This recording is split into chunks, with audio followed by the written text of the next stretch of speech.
नमस्ते। आशा करते हैं आप सभी स्वस्थ हैं और कुशल मंगल हैं। बात करेंगे आज हम लोग फेफड़े के विषय पर।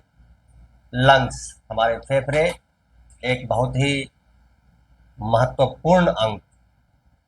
सांस है तो जीवन है, और सांस लेने के लिए हमें चाहिए स्वस्थ फेफड़े। फेफड़े हमें कैसे मालूम पड़ता है हमारे फेफड़े कमजोर हैं? आप खुद इसको जज कर सकते हैं, खुद मालूम कर सकते हैं। आवश्यक नहीं है आपको किसी जांच की, किसी मेडिकल जांच की कोई आवश्यकता नहीं है। अगर आप थोड़ा सा दौड़ते हैं, जरा सा चल लेते हैं और हांफने लगते हैं, मान कर चलें फेफड़े कमजोर हो रहे हैं। जरा सा भीग गए बारिश में, जरा सा नहा लिया, थोड़ा सा ज़्यादा सर्दी खांसी शुरू, जरा सा ठंडा पानी पी लिया, सर्दी खांसी शुरू, सांस लेने में दिक्कत होती है, सोने जाते हैं सांस लेने में दिक्कत होती है, थोड़ी देर के बाद नॉर्मल होता है। कई बार खांसते खांसते खून आ जाता है। यह सब आपके अस्वस्थ फेफड़े की पहचान है, लक्षण है। तो जिस प्रकार से हम लोग अपनी गाड़ियों को सर्विस सेंटर पे देते हैं, वो उसको पूरा खोल करके और अंदर बाहर से ऑयलिंग, ग्रीसिंग, सर्विसिंग सारा करते हैं, साफ करते हैं, और वो फर्स्ट क्लास चल रहा होता है। पर इसे खोला नहीं जा सकता है। शरीर में अंदर जो हमारे नाजुक अंग हैं, इनको रोज खोल खोल करके साफ नहीं किया जा सकता है। तो इनको स्वस्थ बनाए रखने के लिए, स्वच्छ बनाए रखने के लिए आप कुछ प्राणायाम करते हैं, अच्छे आहार का ग्रहण करते हैं, शरीर स्वस्थ बना रहे जिस प्रकार से, उसी प्रकार से फेफड़े को स्वस्थ रखने के लिए आप कुछ ब्रीदिंग एक्सरसाइज, प्राणायाम वगैरह करते हैं, कुछ यौगिक क्रियाएं करते हैं। यह काफ़ी है, पर बहुत काफ़ी नहीं है। इसमें कुछ अभ्यास भी शामिल करने होंगे। जिस प्रकार से हम लोग भोजन करते हैं, रोटी, सब्जी, चावल, दाल, अचार, पापड़, चटनी, आखिरी में एक आइसक्रीम या रसगुल्ला मिल जाए तो मज़ा आ जाए, तो ठीक उसी प्रकार से फेफड़े को भी स्वस्थ रखने के लिए एक प्राणायाम कर लिया, कुछ क्रियाएं कर ली, उस पर कुछ आसन जोड़ दिए जाए तो सोने पे सुहागा है, और फेफड़े आपके हमेशा ताउम्र जीवन भर स्वस्थ बने रहेंगे। फेफड़ों से संबंधित जो भी रोग बीमारियां हैं वो आपसे दूर रहेंगी। फेफड़े को स्वस्थ और मजबूत बनाइए और इन रोगों से आप दूर रहिए। तो फेफड़े की मजबूती के लिए मैं आपको दो सरल से अभ्यास बताऊंगा। मैं करूंगा, आप देखेंगे अरे ये वाला, पर नियमित नहीं करते हैं आप। ये तो मैं कभी कभी करता हूँ, कभी कभी से काम नहीं चलेगा। आप कभी कभी खाना नहीं खाते हैं, आप 3 टाइम 4 टाइम खाना खाते हैं, और बीच बीच में वैसे भी बहुत कुछ खाते हैं। तो फेफड़े का भोजन है बेहतर ऑक्सीजन। तो फेफड़े को बेहतर ऑक्सीजन देने के लिए इसकी मजबूती जरूरी है। आपके पाचन तंत्र बेहतर होते हैं तो ही आप भरपूर बढ़िया भोजन खा पाते हैं।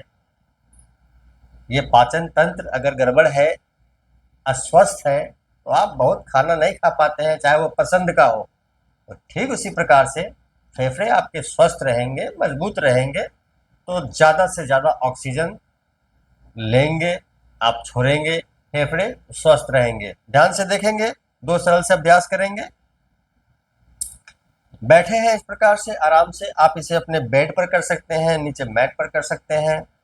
स्थिरम सुखम आसनम, सुखपूर्वक आप जो बैठेंगे, जो करेंगे, जिस स्थिति में बैठेंगे, तो ये बायां पैर ऊपर आया, बायां पैर ऊपर आया, ध्यान देंगे इस प्रकार से। बायां पैर ऊपर आया, आप सीधा बैठे हैं, तो ये बायां पैर ऊपर आया है। हम लोग कर रहे हैं गोमुख आसन।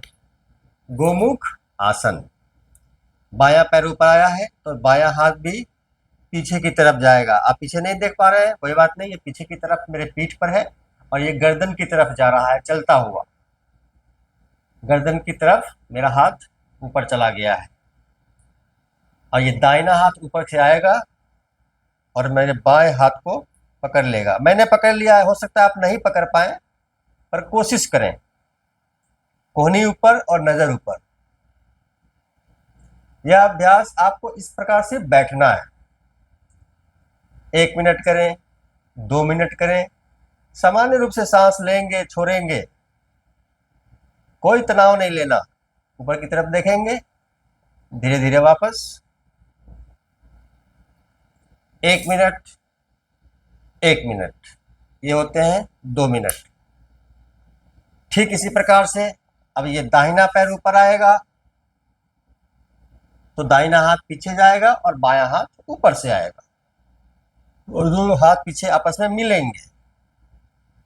पीछे हाथ अगर आपका ऐसा रह जाए तो आप कोशिश करते रहें, टच हो जाए तो बहुत बढ़िया, और जब ग्रिप हो जाए तो ऐसे पकड़ लें। फिर इसको नीचे खींचे, इसको ऊपर खींचे।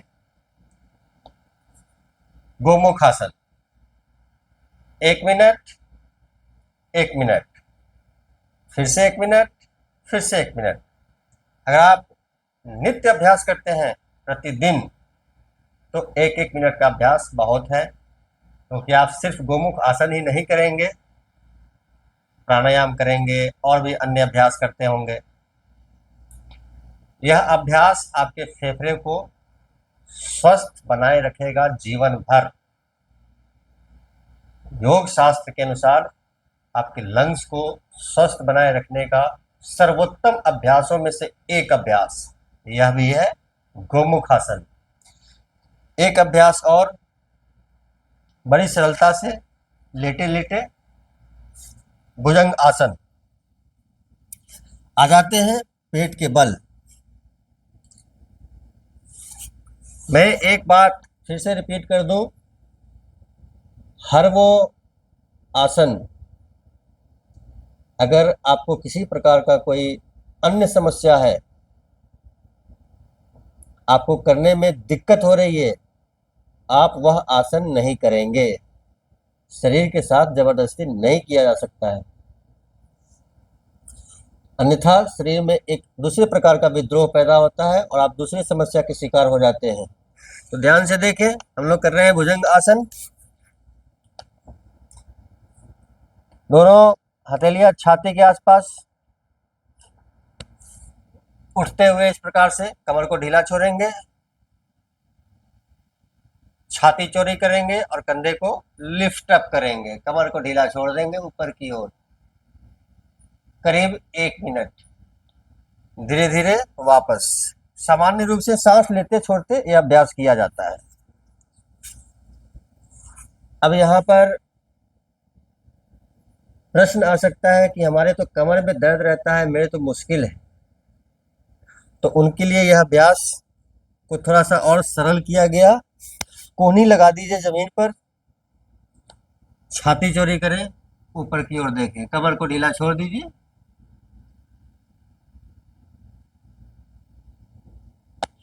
यह द्वितीय अभ्यास है। 1 मिनट इस प्रकार से सामान्य रूप से सांस लेते छोड़ते आप इसका अभ्यास करेंगे। इस अभ्यास को आप दोहराए भी। हर स्थिति में, प्रथम स्थिति में भी प्रश्न आ सकते हैं, मेरा हाथ तो पीछे नहीं जाता, मेरा हाथ तो ऊपर नहीं उठता। तो हाथ पीछे नहीं जाता, हाथ ऊपर नहीं उठता, उसके लिए भी मैंने बहुत सारे सरल से अभ्यास बताए हैं, आप उसका अभ्यास करें। जब हाथ उठने लगे, हाथ पीछे जाने लगे तो इसका अभ्यास करें। और फेफड़े स्वस्थ बनाए रखने के लिए अन्य भी सरल से अभ्यास मैं आपको शेयर करता रहता हूँ, करता रहूँगा, कर रहा हूँ, ताकि आपको ये बहाना ना मिले कि मेरा तो हाथ पीछे नहीं जाता, मेरा तो हाथ ऊपर नहीं उठता। 2 सरल से अभ्यास हमने देखे हैं। क्षमता अनुसार आपसे जितना हो उतना करें। मैंने आपसे कहा पीछे हो सकता है आपके हाथ ना मिले, कोशिश कर सकते हैं। Try again for success and you will get succeed at last. तो जीत उसी की होती है जो डटा रहता है। आप डटे रहेंगे, जीत निश्चित है। मैंने किया, आपने देखा, अब अभ्यास करने की बारी है आपकी। अभ्यास कीजिए और फेफड़े को स्वस्थ बनाइए। वीडियो पसंद आए लाइक करें, शेयर करें। यूट्यूब पे देख रहे हैं, चैनल को सब्सक्राइब कर लीजिए। आप सबका मंगल हो।